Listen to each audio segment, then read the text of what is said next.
ਸਤਿ ਸ਼੍ਰੀ ਅਕਾਲ ਦੋਸਤੋ ਜੀ, ਤੁਹਾਡਾ ਆਪਣਾ ਬਲਦੇਵ ਸਿੰਘ ਵਿਰਦੀ ਜੀ।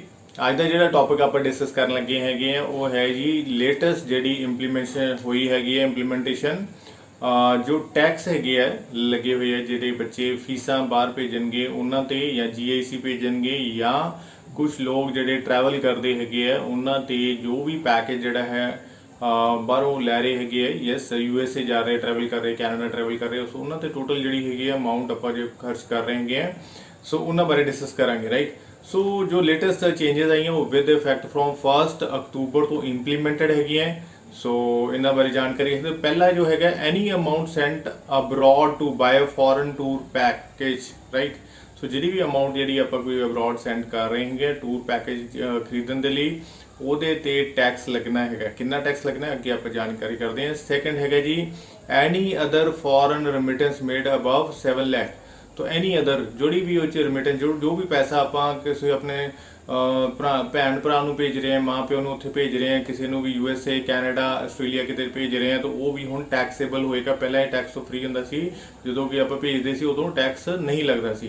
तो हुण इत्थे TCS मतलब टैक्स कलैक्शन एट सोर्स है भी भेजन तो पहले नाल दी नाल ही टैक्स कटना है वो कितना है वो बारे भी जानकारी रखते हैं आप। सो नैक्सट अगे ये है ये will attract tax at TCS beginning from 1st of October ਜਿਹੜਾ ਆਪਾਂ ਡਿਸਕਸ ਕਰ ਰਹੇ ਹੈਗੇ ਆ।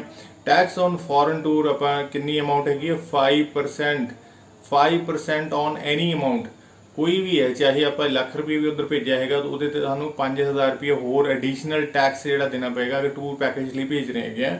ਵੀ ਸਪੋਜ਼ ਉੱਥੇ ਆਪਾਂ ਕੋਈ ਹੋਟਲ ਬੁੱਕ ਕੀਤਾ ਹੈਗਾ ਜਾਂ ਕਿਸ ਤਰ੍ਹਾਂ ਵੀ ਇੱਥੋਂ ਬੁੱਕ ਕੀਤਾ ਹੈਗਾ ਤਾਂ ਉਹਨਾਂ ਸਾਰੀਆਂ ਦੇ ਜਿਹੜੇ ਹੈਗੇ 5% ਟੈਕਸ ਐਕਸਟਰਾ ਸਾਨੂੰ ਦੇਣਾ ਪਏਗਾ। तो foreign remittance tax will be kick only in the amount of spent 7 lakh and above।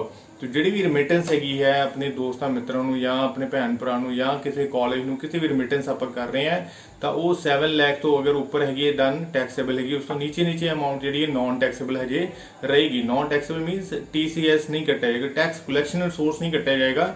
ਕਿੱਥੋਂ ਇਨਕਮ ਆਈ ਉਹ ਟੈਕਸ ਤਾਂ ਅਲੱਗ ਹੈਗਾ। ਸੋ ਟੈਕਸ ਵੀਰੇ ਲੋਟ ਆਫ ਟੈਕਸ ਉਹ ਸਾਰੇ ਬਾਰੇ ਆਪਾਂ ਜਾਣਕਾਰੀ ਰੱਖਣੀ ਬਹੁਤ ਜ਼ਰੂਰੀ ਹੈਗੀ ਹੈ ਕਿਉਂਕਿ ਇਹਦੇ ਬਾਰੇ ਤੁਹਾਨੂੰ ਦੱਸਦੇ ਹਾਂ ਅੱਗੇ ਜਿਹੜੇ ਬੱਚੇ ਹੈਗੇ ਆ ਉਹਨਾਂ ਤੇ ਕੀ ਹੈ ਜੀ ਐਜੂਕੇਸ਼ਨ ਰਿਲੇਟਡ ਫੋਰਨ ਰੈਮਿਟੈਂਸ ਅਸੀਂ ਕਰ ਰਹੇ ਹਾਂ ਬਾਏ ਲੋਨ। ਅਗਰ ਲੋਨ ਕਿਸੇ ਬੈਂਕ ਤੋਂ ਲਿਆ ਹੋਇਆ ਹੈ ਜਾਂ ਕਿਸੇ ਫਾਈਨੈਂਸ਼ੀਅਲ ਇੰਸਟੀਟਿਊਸ਼ਨ ਤੋਂ ਲੋਨ ਲਿਆ ਹੈਗਾ ਤਾਂ ਦੈਨ ਇਹ ਟੈਕਸ ਦੀ ਅਮਾਉਂਟ ਕਿੰਨੀ ਹੈਗੀ 0.5 ਅਗਰ ਇਹ ਟੈਕਸ ਦੀ ਅਮਾਉਂਟ ਹੈਗੀ ਸਪੋਜ਼ ਆਪਾਂ 10 ਲੱਖ ਦਾ ਟੈਕਸ ਸਪੋਜ਼ ਲੋਨ ਲਿਆ ਹੋਇਆ ਹੈ ਜਾਂ 10 ਦਾ 15 ਦੀ ਜਿੰਨੇ ਵੀ ਅਮਾਉਂਟ ਦਾ ਲਿਆ ਹੈ 10 ਲੱਖ ਦੀ ਆਪਾਂ ਐਗਜ਼ਾਮਪਲ ਲੈਨੇ 10 ਲੱਖ ਦਾ ਅਗਰ ਲੋਨ ਲਿਆ ਹੈਗਾ ਦੈਨ 0.5 ਦਾ ਬੰਦਾ 5000 ਉਹ ਅਗਰ ਲੋਨ ਲਿਆ ਹੈਗਾ। ਅਗਰ ਉਹ ਲੋਨ ਨਹੀਂ ਲਿਆ ਹੈਗਾ ਤਾਂ ਦੈਨ ਉਹ ਅਮਾਉਂਟ ਕਿੰਨੀ ਬਣਦੀ ਹੈਗੀ ਹੈ ਹਜੇ ਕਲੈਰੀਫਿਕੇਸ਼ਨ ਨਹੀਂ ਹੈਗੀ ਸਾਡੇ ਕੋਲ। ਸੋ ਇਹ ਕਲੈਰੀਫਿਕੇਸ਼ਨ ਵੀ ਆਉਣ ਵਾਲੀ ਹੈਗੀ ਬਟ ਐਜ਼ ਫॉर ਜਿਹੜੇ ਅਗਰ ਕਲੈਰੀਫਿਕੇਸ਼ਨ ਨਹੀਂ ਹੈ ਤਾਂ ਇਟ ਸੇਜ਼ ਕਿ 5% ਆਫ ਦੈਟ ਅਮਾਉਂਟ ਅਗਰ ਆਪਣੀ ਅਮਾਉਂਟ ਹੈਗੀ ਤਾਂ 5% ਜਿਹੜਾ ਇਹਦਾ ਟੈਕਸ ਲੱਗਣ ਵਾਲਾ ਹੈਗਾ ਵਿਚ ਇਜ਼ ਅ ਹਿਊਜ ਅਮਾਉਂਟ। ਸੋ ਸਰਕਾਰ ਦੇਖੋ ਪਹਿਲਾਂ ਵੀ ਕਾਫੀ ਜਿਹੜੇ ਕਿਸਾਨ ਭਰਾ ਸਾਡੇ ਸੜਕਾਂ ਦੇ ਉਤਰੇ ਹੋਏ ਬਹੁਤ ਸਾਰੇ ਚੈਲੰਜਸ ਵੀ ਚੱਲ ਰਹੇ ਹੈ। ਕੋਈ ਵੀ ਐਸਾ ਡਿਸੀਜਨ ਜਿਹੜਾ ਹੁੰਦਾ ਕਿਸੇ ਨਾਲ ਕੋਈ ਸੁਜੈਸ਼ਨ ਦਾ ਲਈ ਨਹੀਂ ਜਾਂਦੀ ਬਟ ਯੈਸ ਇਹ ਵੀ ਇੱਕ ਐਸੇ ਹੀ ਸੁਜੈਸ਼ਨਸ ਹੈਗਾ ਡਿਸੀਜਨਸ ਹੈਗੇ ਆ ਜਿਹੜੇ ਇਮੀਡੀਏਟਲੀ ਇੰਪਲੀਮੈਂਟ ਕਰ ਦਿੱਤੇ ਗਏ ਹੈ ਜਿਹਦੇ ਨਾਲ ਕਾਫੀ ਆਉਣ ਵਾਲੇ ਬੱਚਿਆਂ ਨੂੰ ਜਾਂ ਬੱਚਿਆਂ ਦੇ ਮਾਪਿਆਂ ਤੇ ਥੋੜਾ ਜਿਹਾ ਬੋਝ ਪੈ ਸਕਦਾ ਹੈ ਬਟ ਇਸ ਦੀ ਜਾਣਕਾਰੀ ਦੇਣਾ ਤੁਹਾਨੂੰ ਬਣਦਾ ਹੈ। ਕਿਉਂਕਿ ਇੱਥੋਂ ਜਿਹੜਾ ਪੈਸਾ ਇੱਕ ਵਾਰੀ ਫੋਰਨ ਰਿਮਿਟ ਹੋ ਗਿਆ क्यों जानकारी बनता है क्योंकि ये सारे एजेंट्स भी कंसर्न है सारे जिन्हें भी स्टूडेंट एंड उन्होंने मापे भी कंसर्न है। सपोज आप कहते भी 5% सानू टैक्स लग रहा है राइट। अगर आप पैसा उधर भेजते हैं जो बैंक तो लोन भी नहीं कराया जो लोन कराया तो 5.5 है तो जिन्नी भी अमाउंट अगर बनती 0.5 की अगर गल करते हैं 10 लाख तो जी 5000 रुपया बनती हैगी जे लोन करवाया हुआ अपना एजुकेशन लोन है। सो वो पैसा जोड़ा कि एक बार आप फॉरन ट्रांसफर करता 5000 डिडक्शन इतने हो गई तो अगर सपोज खुदा ना खास्ता अपना वीज़ा नहीं लगता तो 5000 अपना रिफंड नहीं होने वाला। सो जी नैट अमाउंट है वो अपनी पॉकेट चो ही जाएगी। तो पहला ही अगर देखिए भी बहुत सारिया एजेंसी जोड़े कॉलेज है उन्होंने अरेंजमेंट ही कर लिया है भी कैनेडियन जोड़े कॉलेज है फ्लाईवायर हो गया इस तरह जी एजेंसीज है ਪਹਿਲਾਂ ਹੀ ਬੱਚਿਆਂ ਨੂੰ ਬਹੁਤ ਲੁੱਟ ਰਹੇ ਹੈਗੇ 15-20 ਹਜ਼ਾਰ ਰੁਪਏ ਦਾ ਖਰਚਾ ਐਡੀਸ਼ਨਲ ਲੈ ਰਹੀ ਕਿਉਂਕਿ ਕੈਨੇਡੀਅਨ ਡਾਲਰ 'ਚ ਇਹਨਾਂ ਦੀ ਪੇਮੈਂਟ ਨਹੀਂ ਜਾ ਰਹੀ US ਡਾਲਰ ਪਹਿਲਾਂ US ਡਾਲਰ 'ਚ ਪੇਮੈਂਟ ਜਾਂਦੀ ਉੱਥੇ USA ਤੋਂ ਕੈਨੇਡਾ 'ਚ ਕਨਵਰਟ ਹੁੰਦਾ ਹੈ ਫਿਰ ਉਹ ਕੈਨੇਡੀਅਨ ਕਾਲਜ 'ਚ ਜਾਂਦਾ ਹੈ। ਅਗਰ ਜਿਵੇਂ ਇਸੇ ਤਰ੍ਹਾਂ ਹੀ ਵਾਪਸੀ ਦੇ ਟਾਈਮ ਵੀ ਉਹਨਾਂ ਦਾ 15-20 ਹਜ਼ਾਰ ਦਾ ਲਾਸ ਹੋ ਜਾਂਦਾ ਹੈ। ਸੋ ਇੱਕ ਸਿੰਪਲ ਵੀਜ਼ਾ ਰਿਫਿਊਜ਼ਲ ਦੇ ਅਗਰ ਦੇਖੀਏ ਪਹਿਲਾਂ ਹੀ ਆਲਰੇਡੀ 30-40-35 ਹਜ਼ਾਰ ਰੁਪਏ ਦਾ ਲਾਸ ਬੱਚੇ ਸਹਿਨ ਕਰ ਰਹੇ ਸੀ ਤੇ ਇਹ ਇੱਕ ਐਡੀਸ਼ਨਲ ਲਾਸ ਜਿਹੜਾ ਹੈ ਬੱਚਿਆਂ ਨੂੰ ਪੈਣ ਵਾਲਾ ਹੈਗਾ in case of visa refusal.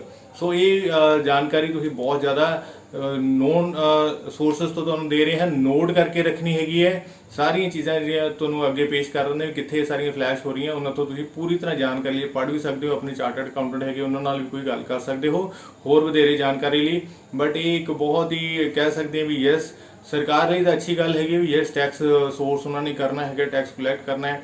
ਤੋ ਦੂਸਰੀਆਂ ਜਿਹੜੀਆਂ ਸਰਕਾਰਾਂ ਹੈਗੀਆਂ ਬਾਹਰੋਂ ਪੈਸਾ ਮੰਗਵਾਉਣ ਲਈ ਕੋਸ਼ਿਸ਼ ਕਰ ਰਹੀਆਂ ਵੀ ਯੈਸ ਬੱਚਿਆਂ ਨੂੰ ਵੀਜ਼ੇ ਦੇ ਰਹੀਆਂ ਜਾਂ ਕੁਝ ਐਸਾ ਕਰ ਰਹੀਆਂ। ਸਾਡੀਆਂ ਸਰਕਾਰਾਂ ਇਸ ਤਰ੍ਹਾਂ ਦੀਆਂ ਕਰ ਰਹੀਆਂ ਵੀ ਯੈਸ ਵੀ ਜਿਹੜੇ ਬੱਚੇ ਜਾ ਰਹੇ ਆ ਤਾਂ ਕਮ ਸੇ ਕਮ ਚਲੋ ਉਹਨਾਂ ਤੋਂ ਹੀ ਲੈ ਲਓ, ਜਾਂ ਜਿਹੜੇ ਬੰਦੇ ਬਾਹਰ ਘੁੰਮਣ ਲਈ ਜਾ ਰਹੇ ਉਹਨਾਂ ਤੋਂ ਹੀ ਪੈਸੇ ਲੈ ਲਓ। ਸੋ ਐਸਾ ਕੋਈ ਸੋਰਸ ਨਹੀਂ ਬਣਾਇਆ ਜਾ ਰਿਹਾ ਵੀ ਬੱਚੇ ਸਾਡੇ ਕੋਲ ਇੰਡੀਆ 'ਚ ਆ ਕੇ ਕੁਝ ਪੜ੍ਹਨ ਜਾਂ ਇੱਥੇ ਹੀ ਇਹਨਾਂ ਨੂੰ ਕੋਈ ਇਸ ਤਰ੍ਹਾਂ ਦੀ ਜੌਬ ਜਾਂ ਬਾਕੀ ਚੀਜ਼ਾਂ ਸੈਟਲਮੈਂਟ ਦਿੱਤੀ ਜਾਵੇ। ਜਾਂ ਇਹ ਟ੍ਰੈਂਡ ਨੂੰ ਰੋਕਿਆ ਨਹੀਂ ਜਾ ਰਿਹਾ, ਐਵਰੀ ਈਅਰ ਇਹ ਇਨਕਰੀਜ਼ਿੰਗ ਟ੍ਰੈਂਡ ਹੋ ਰਿਹਾ ਕਿਉਂਕਿ ਇੱਥੇ ਕੋਈ ਸੈਟਲਮੈਂਟ ਪਲਾਨਸ ਨਹੀਂ ਹੈਗੇ ਜਾਂ ਬੱਚੇ ਇੱਥੇ ਸਿਕਿਉਰ ਨਹੀਂ ਆਪਣੇ ਆਪ ਫਿਊਚਰ ਨੂੰ ਸਮਝ ਪਾ ਰਹੇ। ਸੋ ਇਹਨਾਂ ਸਾਰੀਆਂ ਜਾਣਕਾਰੀ ਲਈ ਅੱਜ ਦਾ ਜਿਹੜਾ ਵਿਸ਼ਾ ਖਤਮ ਹੁੰਦਾ ਹੈ। ਅੱਗੇ ਹੋਰ ਜਾਣਕਾਰੀ ਇਸ ਤੇ ਟੌਪਿਕ ਤੇ ਵੀ ਇਹਨੂੰ ਕਿਵੇਂ ਬਚਾਇਆ ਜਾ ਸਕਦਾ ਹੈ ਉਸ ਦੇ ਲਈ ਜਾਣਕਾਰੀ ਲਈ ਸਾਡਾ ਜਿਹੜਾ ਚੈਨਲ ਸਬਸਕ੍ਰਾਈਬ ਕਰਦੇ ਰਹੋ, ਸ਼ੇਅਰ ਕਰਦੇ ਰਹੋ ਸੋ ਦੈਟ ਕਿ ਬੱਚਿਆਂ ਦਾ ਕੋਈ ਇਹਦੇ ਵਿੱਚ ਜਾਣਕਾਰੀ ਉਹਨੂੰ ਮਿਲਦੀ ਰਹੇ ਤੇ ਆਪਣਾ ਕੁਝ ਪੈਸਾ ਜਿਹੜਾ ਸੇਵ ਕਰ ਲੈਣ ਜਾਂ ਆਪਣਾ ਜੋ ਵੀ ਡਿਸੀਜਨ ਉਹਦੇ ਅਕੋਰਡਿੰਗਲੀ ਲੈਣ। Thank you very much.